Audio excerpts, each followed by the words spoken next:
ప్రేక్షకులకు నమస్సుమాంజలి. శుక్లాం భరధరం విష్ణుం శశివర్ణం చతుర్భుజం ప్రసన్నవదనం ధ్యాయేత్ సర్వవిఘ్నోపశాంతయే. అగజా ఆనన పద్మార్కం గజాననమహర్నిశం అనేకదంతం భక్తానాం ఏకదంతముపాస్మహే ఏకదంతముపాస్మహే. ఓం శ్రీ సరస్వత్యై నమః. ఓం శ్రీ మాత్రే నమః. ప్రేక్షకులందరికీ విశ్వావసు నామ సంవత్సర శుభాకాంక్షలు. నూతన సంవత్సరం మార్చి 29 నుంచి ప్రారంభమవుతుంది. ఈ సంవత్సరానికి పేరు విశ్వావసు, అంటే విశ్వాసానికి, విశ్వాసము, ప్రవర్తన, సత్ప్రవర్తన అని అర్థం. ఈ సంవత్సరం గురించి కొన్ని విశేషాలు. ఈ సంవత్సరం మనకి ఉగాది ఆదివారం నాడు మొదలవుతుంది. ఆదివారం అంటే రవివారం, అంటే ఆదివారం నాడు శుక్లపాడ్యం ఏ రోజు మొదలవుతుందో, చైత్ర శుక్లపాడ్యం ఏ రోజు మొదలవుతుందో ఆ రోజుకి అధిపతి అయినటువంటి గ్రహం ఈ సంవత్సరానికి రాజు అవుతారు. అంటే మనకి ఈసారి ఈ పాడ్యం, చైత్ర శుక్ల పాడ్యమే ఆదివారం వచ్చింది కనుక, ఆదివారం సూర్యుని రోజు కనుక ఈ సంవత్సరం మనకి రవి రాజు అవుతాడు, చంద్రుడు మంత్రి అవుతాడు. అట్లాగే సైన్యాధ్యక్షుడు, అర్ఘ్యాధిపతి, సస్యాధిపతి, ఈ మూడిటికి కూడా అధిపతి రవిగ్రహమే అవుతారు. తరువాత ధాన్యాధిపతి కుజుడు, సస్యాధిపతి గురువు, రసాధిపతి శని, నీరసాధిపతి బుధుడు. ఇలా 9 గ్రహాలు, ఇలా 7 గ్రహాలు మనకి అధిపతులుగా ఉంటారు. అంటే మన రాజ్యపాలన ఎలా జరుగుతుందో ఈ గ్రహాలు కూడా ఇట్లానే అధిపతులు అవుతారనమాట. అయితే రవి రాజు అయినాడు కనుక, రవి మంచిగా ధర్మానికి, న్యాయానికి ప్రతిరూపంగా ఉంటాడు. ధర్మంగా ఉన్న వాళ్ళకి ఎటువంటి అపకారం చేయడు. అందువల్ల రవి రాజు కనుక ఈ సంవత్సరం అంతా ప్రజా సంక్షేమం కోసం మన పాలకులు ప్రజా సంక్షేమం కోసం చాలా పాటుపడతారు. ప్రజా సంక్షేమమే వాళ్ళ ధ్యేయంగా ఈ సంవత్సరం మనకి జరుగుతుంది. తిండి, బట్ట, వసతికి ప్రజలకి ఎటువంటి లోటు లేకుండా ఈ సంవత్సరం గడుస్తుంది అని చెప్పవచ్చు. వీటికి ఎటువంటి ఇబ్బందులు ఉండవు. అట్లాగే విద్య, వైద్య, ఆరోగ్యం వీటి మీద కూడా చాలా ఫోకస్ పెడతారు మన పాలకులు. అట్లాగే పరిశ్రమలు కూడా బాగా అభివృద్ధిలోకి వస్తాయి. రచయితలు, సినీ కార్మికులు, అలాగే సినిమా యాక్టర్సు, అలాగే టీవీ ఆర్టిస్టులు, నిర్మాతలు, కెమెరామెన్లు, వీళ్ళందరికీ కూడా ఈ సంవత్సరం చాలా బాగా ఉంటుంది. ఇంకొకటి ఏంటంటే సాఫ్ట్వేర్ రంగం బాగా అభివృద్ధిలోకి వస్తుంది. ఇలాగే కళాకారులు, వివిధ రంగాల్లో మేధావులుగా ఉన్న వాళ్ళందరికీ బిరుదులు, సన్మానాలు, వాళ్ళ వర్క్కి, వాళ్ళు చేసిన పనికి గుర్తింపులు ఈ సంవత్సరంలో బాగా జరుగుతాయి అన్నమాట. వ్యవసాయం కూడా చాలా బాగుంటుంది. వ్యవసాయం 2 పంటలు కూడా ప్రజలందరికీ, వ్యవసాయదారులకి బాగుంటుంది. అలాగే రోడ్డు, రవాణా ఇవన్నీ కూడా చాలా బాగా ఉంటాయి. స్త్రీలకు కూడా చాలా అనుకూలమైన సంవత్సరంగా ఈ సంవత్సరాన్ని చెప్పవచ్చు. అయితే ఎంత మంచి ఉన్నా ఎంతో కొంత చెడు కూడా ఉంటుంది కనుక, అట్లాగే దొంగతనాలు, రోగాలు కొంచెం ఎక్కువగానే ఉండే అవకాశం ఉంది. అలాగే సరుకుల ధరలు కూడా పెరుగుతాయి. మనకి రాజు రవి, మంత్రి చంద్రుడు, ఇద్దరు కూడా మనకి హార్ట్ అటాక్కి కారకులే. గుండె జబ్బులు రావడానికి ఇద్దరు కూడా కారకులే. అందువల్ల గుండె జబ్బులు ఉంటాయి, వచ్చే అవకాశాలు ఉంటాయి. రవి, చంద్రులు ఇద్దరు కూడా 2 కళ్ళకి కారకులు. అందువల్ల కంటి సమస్యలు కూడా వచ్చే అవకాశాలు ఉన్నాయి. అలాగే ఇంకా కొత్త రకమైన వైరస్ వ్యాధులు కూడా కొద్దిగా ప్రబలం అవడానికి అవకాశం ఉంది. అయితే రవి రాజుగా ఉండడం మూలంగా పరిపాలన ఒక క్రమ పద్ధతిలో ఉంటుంది.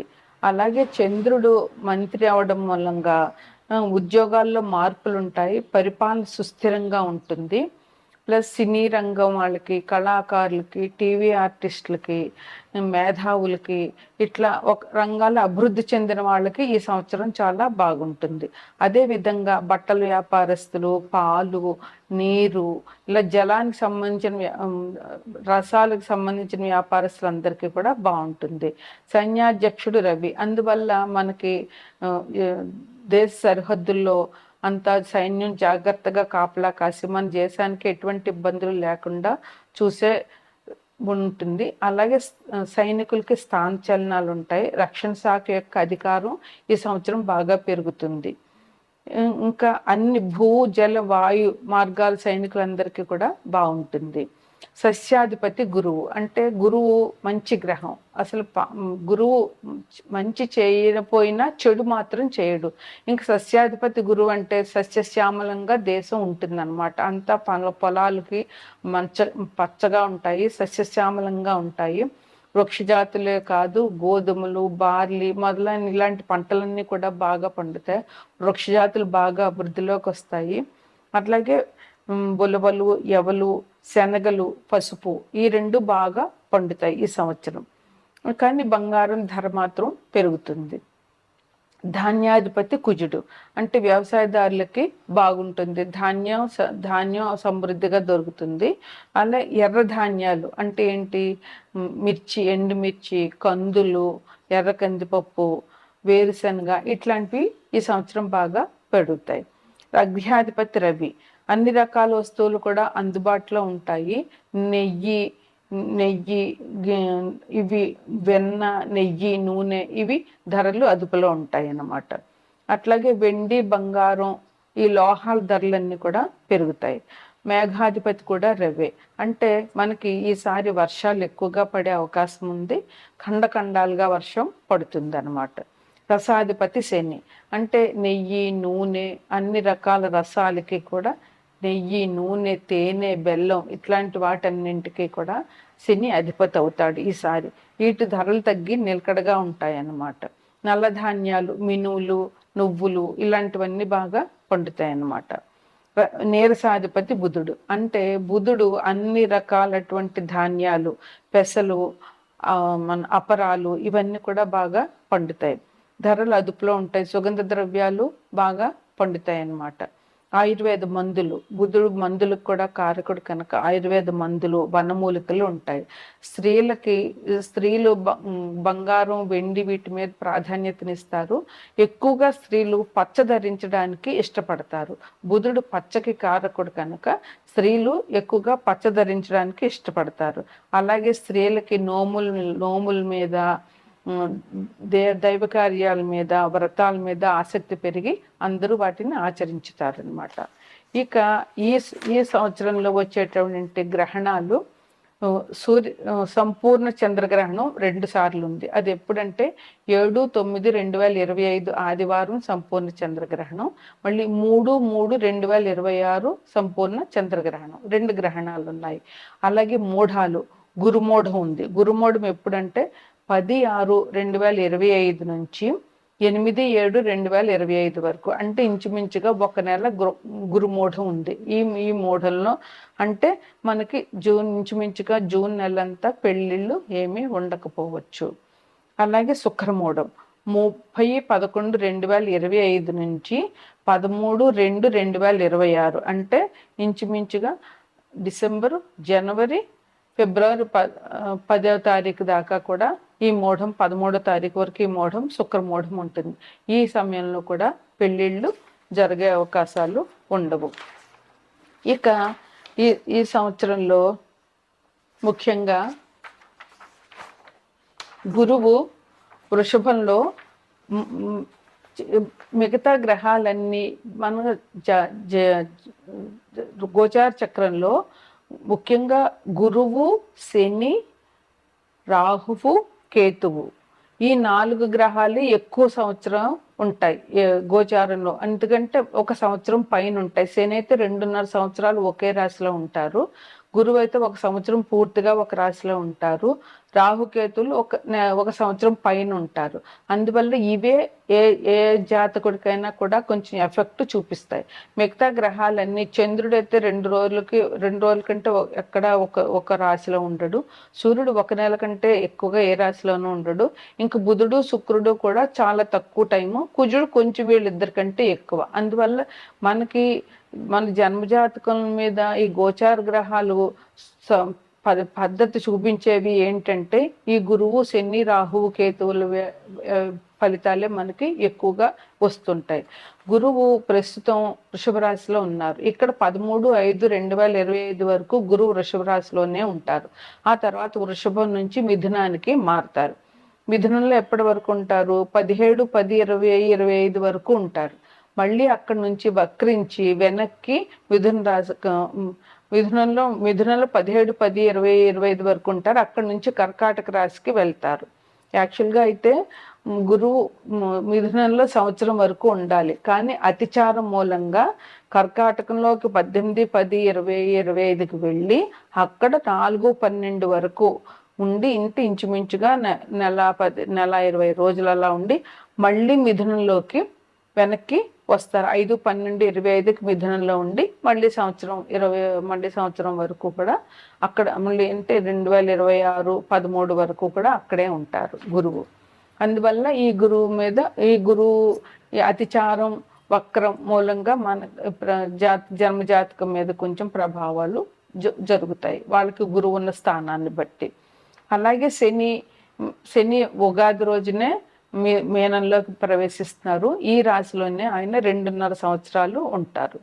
రాహు 18/5/2025 వరకు మీనరాశిలో ఉంటారు. తరువాత కుంభరాశిలోనికి వస్తారు. అలాగే కేతువు ప్రస్తుతం కన్యా రాశిలో ఉన్నారు. ఇక్కడ 18/5 వరకు అక్కడే ఉంటారు. 18/5 తర్వాత కన్య నుంచి సింహరాశిలోకి రాహు ప్రవేశిస్తారనమాట. రాహుకేతువులు వెనక్కి వెళ్తారు కనుక ఇలా వెనక రాశిలోకి వస్తారనమాట. ఇది విశ్వవసునామ సంవత్సరం యొక్క కొన్ని ప్రత్యేకమైన అంశాలు. ద్వాదశ రాశుల్లో తదుపరి రాశి వృశ్చిక రాశి. వృశ్చిక రాశికి అధిపతి కుజుడు. వృశ్చిక రాశిలో విశాఖ 4వ పాదం, అనురాధ 1, 2, 3, 4 పాదాలు, జ్యేష్ఠ 1, 2, 3, 4 పాదాలు ఉంటాయి. వీరికి వృశ్చిక రాశి వారికి ఆదాయం 2, వ్యయం 14, రాజపూజ్యం 5, అవమానం 2. అయితే ఏ రాశి వారికైనా 4 గ్రహాలు ఇబ్బంది పెట్టినా మంచి ఫలితాలు ఇచ్చినా 4 గ్రహాలు బాగా ఇస్తాయి. మిగతా గ్రహాలు తక్కువ టైంలోనే రాశి నుండి రాశికి మారుతాయి కనుక వాటి నుంచి వచ్చే ఫలితాలు అంత ఇబ్బందికరంగా ఉండవు. అయితే ఈ 4 గ్రహాలు ఏవంటే గురువు, శని, రాహువు, కేతువు. గురువు ఒక రాశిలో 12 నెలలు అంటే 1 సంవత్సరము, శని 2.5 సంవత్సరాలు, రాహువు కేతువు సంవత్సరం కంటే ఎక్కువ ఉంటారు. అందువల్ల ఈ గ్రహాలు ఇచ్చేటటువంటి మంచి ఫలితాలైనా చెడు ఫలితాలైనా వ్యక్తుల మీద కొంచెం ప్రభావాన్ని బాగా చూపుతాయి. అయితే ఈ రాశి వారికి గురువు లోహమూర్తిగాను, శని రజతమూర్తిగాను, రాహు లోహమూర్తిగాను, కేతు తామ్రమూర్తిగాను ఉన్నారు. అంటే రజతమూర్తిగా ఉన్న గ్రహం ఇచ్చే ఫలితాలు చాలా బాగుంటాయి. తామ్రమూర్తిగా ఉన్న గ్రహం ఇచ్చే ఫలితాలు యావరేజ్గా ఉంటాయి. అంటే అంత మంచి ఫలితం ఉండదు, అంత చెడు ఫలితం ఉండదు, యావరేజ్గా సామాన్యంగా ఉంటుంది. లోహమూర్తిగా ఉన్న గ్రహం ఇచ్చే ఫలితాలు మాత్రం కొంచెం చెడు ఫలితాలని ఇస్తుంది ఆ గ్రహం. అందువల్ల ఈ రాశి వారికి ఈ సంవత్సరం లోహమూర్తి 2 గ్రహాలు ఉన్నాయి. అంటే రాహువు, గురువు. శని రజతమూర్తి పర్వాలేదు, కేతు తామ్రమూర్తి. అంటే 2 గ్రహాలు లోహమూర్తిగా ఉండడం వల్ల వీరికి అంత అనుకూలమైన కాలం కాదని చెప్పవచ్చు. వీళ్ళు ఏ పని తలపెట్టినా కూడా ఆలస్యం అవడం, అనుకున్న పని అనుకున్నట్టుగా జరగకపోవడం, పనిలో ఆటంకాలు చాలా ఎక్కువగా ఈ రాశి వారికి ఈ సంవత్సరం జరిగే అవకాశం ఉంది. అలాగే వ్యాపారంలో కూడా వాళ్ళు ఆశించినంత ఫలితాలు ఈ రాశి వారు ఈ సంవత్సరం పొందలేరు. వీళ్ళు ఎవరినైతే నమ్ముతారో వాళ్ళ వల్ల మోసాలు, వాళ్ళ వల్ల వీళ్ళకి ఇబ్బందులు జరిగే అవకాశం చాలా ఉంది. అందువల్ల వీళ్ళు ఏ వ్యక్తిని నమ్మకుండా కొంచెం జాగ్రత్తగా వ్యక్తులతో మెలగడం అనేది ఈ రాశి వారికి చాలా అవసరం. బంధుమిత్రులతో విరోధాలు, వీరికి కోపం ఉండడం వల్ల, ఆ కోపంతో బంధుమిత్రుల్ని మాట్లాడడం వల్ల బంధుమిత్రులతో విరోధాలుంటాయి. కుటుంబంలో కూడా గొడవలుంటాయి. అందరితోటి గొడవలు పడుతూ వీరికి ఆరోగ్యం దెబ్బతింటుంది. వీరికి దెబ్బలు తగిలే అవకాశం ఉంది. ఆరోగ్యంలో కూడా ఇబ్బందులు వచ్చే అవకాశం ఈ రాశి వారికి చాలా ఎక్కువగా ఉంది. విద్యార్థులకి నిలకడ లేదు. వాళ్ళు మైండ్ కాన్సన్ట్రేషన్ లేకపోవడం మూలంగా చదివింది గుర్తు లేకపోవడము, ఎగ్జామ్ సరిగా రాయలేకపోవడము జరిగే అవకాశాలు ఉన్నాయి కనుక ముందుగానే వీళ్ళు జాగ్రత్త పడి కష్టపడి చదవడము, జ్ఞాపకంగా ఉండడానికి తగిన తగిన ఇవి ప్రికాషన్స్ తీసుకోవడము వీళ్ళకి ఎంతైనా అవసరం. విద్యార్థులు కష్టపడి జాగ్రత్తగా చదివి ఫలితాలు సాధించాలని మనవి. వ్యవసాయదారులకి పెద్దగా కలిసి రాదు ఈ సంవత్సరం. వాళ్ళకి రుణ బాధలు ఉంటాయి, వ్యయం ఎక్కువ అయ్యే అవకాశం ఉంది. అట్లాగే ఉద్యోగస్తులకి పెద్దగా కలిసి రాదు. వాళ్ళకి ఉద్యోగంలో ఇబ్బందులు ఉండే అవకాశం ఉంది. అందులోనూ వీరికి గురువు ఉద్యోగాన్ని ఇచ్చేవాడే, కానీ ఆయన లాహమూర్తి అయ్యాడు కనుక ఎటువంటి సహాయ సహకారాలు వీళ్ళకి దొరకకపోవచ్చు. ఉద్యోగస్తులు తగు జాగ్రత్తగా ఆఫీసులో పనిచేయాల్సిన అవసరం చాలా ఉంది. ఇంకా క్రీడాకారులు, టీవీ ఆర్టిస్టులు వీళ్ళకి కూడా అంత మంచిగా లేదు. వీళ్ళు ఎవరైనా సరే తాము చేసే పనిలో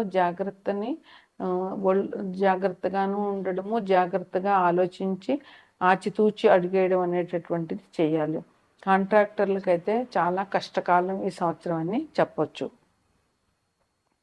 రాజకీయ నాయకులకు కూడా కొంచెం కష్టకాలం. వీళ్ళకి తగిన పార్టీ నుంచి తగిన సహాయ సహకారాలు లేకపోవడము, వీరు ఏవైతే వాగ్దానాలు చేశారో ఆ వాగ్దానాలు వీళ్ళు నిలుపుకోలేకపోవడం మూలంగా ప్రజల్లో వీళ్ళ మీద అభిమానం తగ్గడము, ప్రజల మన్నన లేకపోవడము, అధికారులు అలాగే పార్టీలో వాళ్ళ మన్నన లేకపోవడము, ఇబ్బందులు ఎదుర్కొనే అవకాశాలు రాజకీయ నాయకులకి కనిపిస్తున్నాయి. అందువల్ల వాళ్ళు జాగ్రత్తగా వాళ్ళు ప్లాన్స్ చేసుకోవాల్సిన అవసరం ఎంతైనా ఉంది.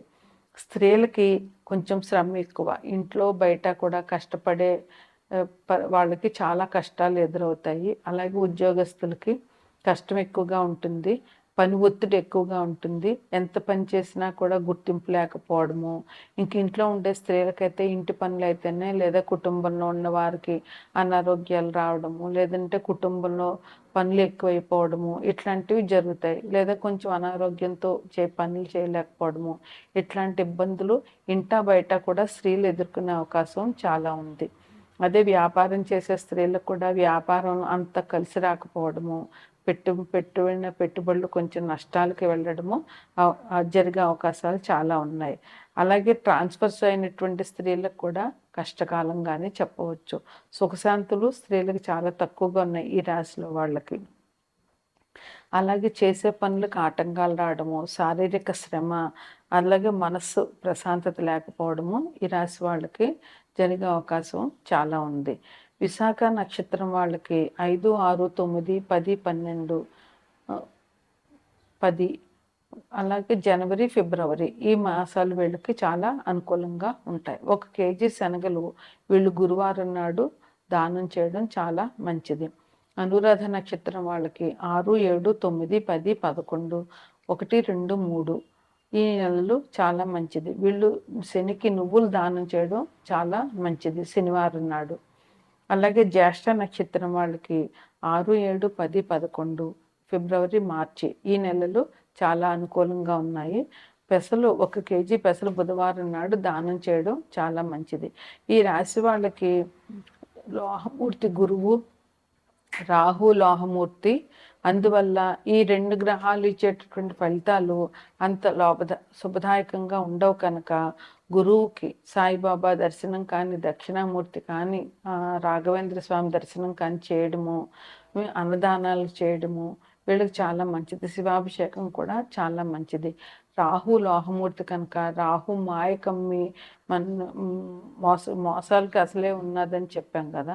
అందుకని రాహు మనని మనసు మార్చేసేసి మాయలో పెడతాడు. అందువల్ల రాహును బాయి నుంచి తప్పించుకోవాలంటే అమ్మవారి పూజ చేయడము, దుర్గాదేవి ఆలయ దర్శనము, దుర్గాదేవికి దీపాను